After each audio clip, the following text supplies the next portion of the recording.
Log ম্যাথের লগের একটি অঙ্ক দেখব। দেখো এটা কিভাবে সলভ করা যায়।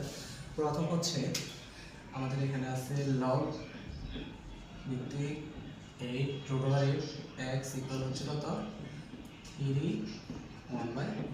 আচ্ছা, এখন এটাকে আমি করলে আমি লিখতে পারি x ইকুয়াল হচ্ছে √8 আর এখানে লিখতে পারি হচ্ছে 3 3 কত 9 9 আর এখানে হচ্ছে 10 আর এখানে হচ্ছে 3।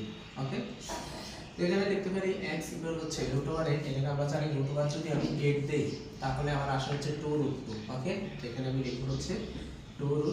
ওকে, এখানে লিখতে পারি হচ্ছে 10/3।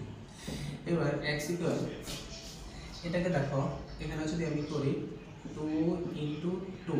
ওকে, এটা তো গুণ আকারে আছে আর এর যে রুটটাকে আমি যদি পুরোটাই হাফ দেই এবং এখানে লিখব হচ্ছে 10/3।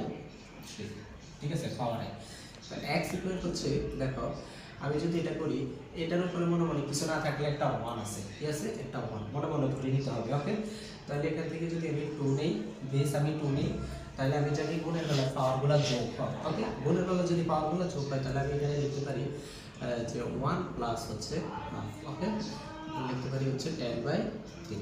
এবার x ইকুয়াল হচ্ছে আমি এটা লিখতে পারি 2 আর এখানে হচ্ছে 3/2 ইকুয়াল হচ্ছে 10/3 হবে। এটাকে দেখো এটা তো কি গুণ আকার আছে না, গুণ আকারে থাকলে আমি এটাকে কাটতে পারি, দেখা হচ্ছে 5।